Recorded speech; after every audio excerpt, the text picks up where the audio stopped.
5 taon na ang nakalipas mula nang tumama ang isang kometa sa daigdig at pumatay sa mahigit 75% ng populasyon ng mundo. May mga pira-piraso pa rin ng kometa sa atmosfera, marumi ang hangin, may natitirang radyasyon, at naging normal na ang mga lindol at electromagnetic na mga bagyo. Wala nang ibang magawa ang mga tao, kundi ang manirahan sa mga bunker. Si John ay nakatira kasama ang kanyang pamilya sa isang bunker sa Greenland. Isa siyang inhinyero, pero isa rin siyang scout, na ibig sabihin ay nagsusuot siya ng hazmat suit at paminsan-minsan ay lumalabas ng bunker para tingnan ang kalagayan ng mundo. Isang araw, napansin niyang may isa na namang bitak na lumaki pa. Pagkatapos, pumunta siya sa dalampasigan at natuklasan ang ilang lifeboat kasama ang isang nawasak na barko. Una, sinuri niya ang bawat lifeboat pero wala siyang nakitang kapaki-pakinabang sa alinman sa mga iyon. Pagkatapos, pumasok siya sa barko sa pamamagitan ng isang butas at nakahanap ng ilang gamit na kapaki-pakinabang na kinuha niya. Sa mas loob na bahagi, natagpuan niya ang mga bangkay ng buong crew. Sa isang drawer, may nakita siyang notebook na may magandang bulaklak at kinuha rin niya ito. Sa sandaling iyon, may nagbabala sa kanya mula sa bunker sa pamamagitan ng radyo na may paparating na bagyo. Nagsimulang tumakbo si John ng buong bilis habang ang electromagnetic na bagyo ay papalapit sa kanya mula sa likuran sa nakakatakot na bilis. Sa kabutihang palad, nagawa niyang tumalon lampas sa gate at makapasok sa bunker sa tamang oras upang maisara ito bago tumama ang bagyo. Matapos siyang ma-decontaminate ng team, naupo si John na tila namamanhid sa gulat habang iniisip kung gaano siya kalapit sa kamatayan. Nagpasya siyang magpatingin sa kanyang therapist at ibinahagi kung gaano siya nailang sa kakaibang kalagayan ng mundo ngayon. Ipinaliwanag ng therapist na lahat ay dumaraan sa trauma at nagkukunwaring ayos lang sila, kaya pinayuhan niya si John na itigil ang pagpapanggap at maging mas bukas sa kanyang pamilya. Samantala, ang asawa ni John na si Allison ay nasa isang pulong kasama ang iba pang mga leader ng bunker na nag-aalala na maubusan na sila ng mga supply. Habang nakatanggap si Allison ng isang mensahe na nagsasabing ligtas na nakabalik si John, ibinahagi ni Effie. Amina ang ilang impormasyong nakalap niya kasama ang mga siyentipiko mula sa iba pang mga bunker tungkol sa bunganga na iniwan ng kometa. Ang laki at hugis ng bunganga ay pumipigil sa pagbuo ng mga radioactive na bagyo malapit dito, at ang lalim nito ay humahadlang sa maruming hangin na makapasok. Posibleng gawin nitong ligtas na tirahan ang lugar na iyon. Ngunit pinaalala ni Adam na ang bunganga ay nasa timog ng France at may digmaang sibil sa buong Europa. Biglang yumanig ang buong bunker dahil sa isang lindol, pero naghintay lang ang lahat hanggang sa matapos ito at nagpatuloy sa kanilang mga gawain.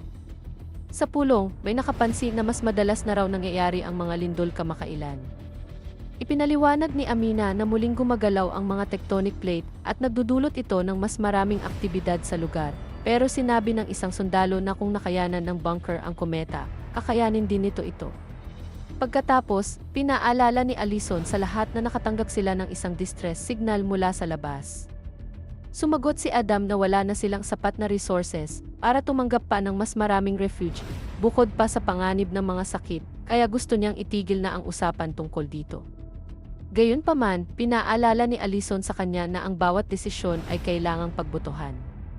Nagtaas ng kamay ang mga tao at mas marami ang pumabor kay Allison, kaya napagkasunduan nilang magpadala ng isang snowcat kinabukasan. Maya-maya, habang abala si John sa pag-aayos ng mga tubo, may isang tao na galit na sinaway siya at ipinaalala kung gaano siya kalala umubo gabi-gabi bilang resulta ng kanyang pag-scout. Habang naghahapunan, ibinigay ni John kay Allison ang bulaklak na nakuha niya mula sa barko. Pagkatapos, pinilit ni Allison na umamin si Nathan na lumabas siya, at nagalit din si John, pinagalitan siya hanggang sa umalis si Nathan sa mesa. Nagpasya ang mag-asawa na sumayaw, kahit nag-aalala si Allison nang marinig niyang muli ang pag-ubo ni John. Sa kanyang kwarto, gumamit si Nathan ng flashlight at ang mga butas na ginawa niya sa kanyang mga kumot para magmukhang may mga bituin sa kisam, kunwari ay nasa labas siya at tumitingin sa langit. Kinabukasan, nakakita si John ng ilang bitak sa mga pader ng bunker. Samantala, lumabas ang snowcat at nailigtas ang ilang mga nakaligtas. Habang pabalik, tumawag ang team sa bunker para humingi ng permiso para sa pangalawang biyahe dahil may naiwan silang mga tao. Kulang ang espasyo sa snowcat para sa lahat. Agad itong tinutulan ni Adam, pinaalalahanan ang lahat na wala na silang sapat na espasyo at mga supply. Sa sandaling iyon, may isa na namang lindol na tumama sa lugar at naputol ang kanilang koneksyon sa snowcat. Mas malakas ang pagyanig ng bunker kaysa dati, kaya parehong mga tao at mga gamit ay nagsitumba. Bigla ring nagsimulang gumuho ang ilang bahagi ng kisam sa iba't ibang silid na nagkulong at nakasugat sa maraming tao. May mga tipak ng bato na tumama sa ulo ni John at lalo pang lumala ang kanyang pag-ubo dahil sa alikabok, pero may isang kaibigan na tumulong sa kanya palabas ng pasilyo. Umalingaw-ngaw ang alarma habang muling yanig ang bunker at may narinig na pagsabog sa malapit. Dali-daling tumakbo si John papunta sa opisina para iligtas si Allison na natamaan din ng gumuhong bahagi. Tinulungan niya itong makatayo at magkasama nilang hinanap ang kanilang anak. Natagpuan nila si Nathan sa kanyang kwarto na maisuot na maskara, pero nahihirapan pa rin siyang huminga. Sinabi ni John sa kanyang pamilya na mag-impact ng makakaya nila habang hahanap siya ng mas maraming maskara para makaalis sila. Nagkakagulo ang mga tao at nagtatakbuhan sa buong bunker, pero nagawa pa ring makarating ni John sa mga locker at bumalik na may dalang ilang maskara. Agad na gumaan ang pakiramdam ni Nathan, kaya nagsimula nang umalis ang pamilya. Dahil patuloy ang pagyanig, nagsisimula na ring gumuho ang mga pader. Isang desperadong karamihan ang nagtipon sa labasan na bahagyang bukas lamang. Hindi na sila makakalabas sa pintuang iyon, kaya ginabayan ni John ang kanyang pamilya patungo sa silangang lagusan. Sa kasamaang palad, nalaman nilang gumuho na ang lagusan, pero dahil iyon na lang ang kanilang pagpipilian, pinagapang ni John ang kanyang pamilya sa ilalim ng mga guho. Halos bumagsak sa kanila ang mga debris dahil sa patuloy na pagyanig, pero mabilis silang kumilos at nagawang makatawid sa lagusan hanggang sa marating ang kabilang pinto. Pinindot ni John ang isang buton para buksan ito, at dahil sa malakas na makina, mas mabilis pang nagsimulang gumuho ang silid. Mabilis na tumakbo ang pamilya at ligtas na nakalabas. Nagkalat ang mga nakaligtas sa paligid habang nagsisimulang bumulwak ang tubig mula sa mga geyser. Nawala sa paningin ng mag-asawa si Nathan, kaya bumalik sila at natagpuan siyang tinutulungan si Amina na natumba. Isinama nila siya habang tumatakbo papunta sa dalampasigan, kung saan umaakyat na sa mga bangka ang mga nakaligtas para subukang makatakas.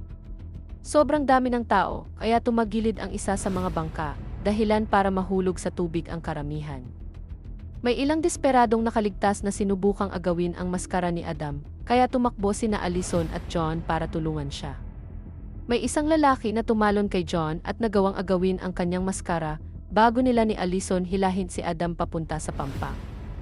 Iisa na lang ang natitirang bangka, kaya ginabayan ni John ang kanyang pamilya at ilang nakaligtas para mabilis na sumakay. Gusto ni Allison na isama ang mas maraming tao, pero ipinaliwanag ng piloto na kung masyadong mabigat ang sakay, lulubog ang bangka, kaya wala silang choice kundi isara ang pinto sa harap ng iba. Kumapit ang mga naiwan sa labas sa bangka hanggang sa tuluyan itong umalis. Sa sandaling iyon, may isang napakalaking alon na lumitaw at humampas sa dalampasigan na ikinamatay ng mga tumatakas.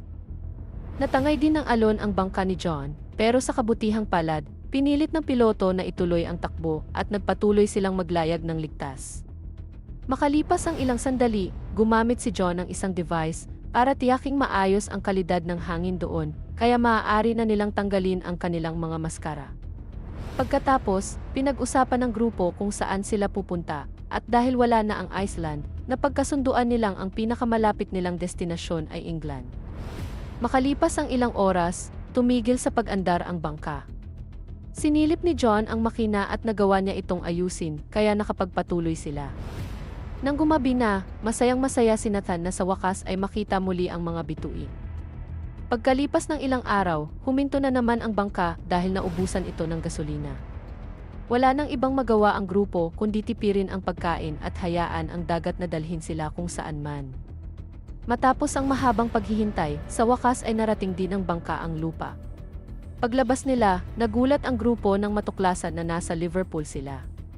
Gumamit si John ng kanyang device para tiyaking malinis ang hangin at sinabi niyang dapat silang maghanap ng masisilungan, pero nang tumingin sila sa ibaba, napansin nilang baha ang ilang bahagi ng lugar. Kumuha si John ng sagwan at nagsimulang magsagwan hanggang sa tuluyan ng tumama ang bangka sa isang tuyong kalsada. bumaba ang grupo sa bangka at napansin nilang parang inabandona ang bayan. Nakakita sila ng ilang tao sa kalsada, kaya sinundan nila ang mga ito hanggang sa marating nila ang isang payak na pamayanan kung saan pilit na nabubuhay ang mga lokal. Napansin ni John na marami sa kanila ang mukhang may sakit, kaya hindi sila magtatagal sa ganitong kalagayan. Nakarinig ang grupo ni John ng mga sigawan at sinundan nila iyon hanggang sa makita nila ang isang pulutong na nagpoprotesta sa labas ng isang bunker na binabantayan ng mga armadong sundalo. Dali-daling pumunta si Adam sa gate at ipinaliwanag na ang mga kasama niya ay mga opisyal mula sa Greenland Station, kaya humihingi siya ng emergency asylum. Humingi ng mga badge ang mga sundalo, pero si Allison lang ang may dala, kaya siya lang ang pinayagang pumasok. Nagsimulang makipagtalo si Adam sa mga sundalo, habang lalong nagiging magulo ang karamihan, at isang sundalo ang bumaril kay Adam hanggang sa mapatay siya.